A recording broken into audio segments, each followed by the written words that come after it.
Pegs, magandang umaga. Medyo busy na naman yung ating umaga ngayon. Medyo marami mga pa-order.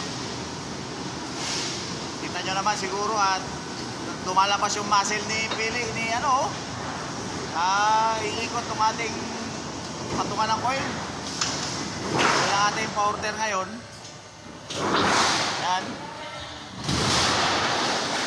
Ito yung kahabaan ng makina ginagamit namin sa pagpuputo nito mga ano.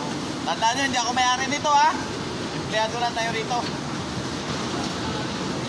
Ito yung kasama ko dito. Nakita nyo si Felix. Nahihirapan na, lumalabas na yung muscle kahit walang ilalabas na muscle eh. Sobrang bigat. So, mga 5 tons itong iniikot niya na to. Yan. So, yun po yung proseso bago maging ano, ganyan muna. Kailangan mo na ikutin. So guys, salamat na lang. Back to work muna kami, medyo busy na eh.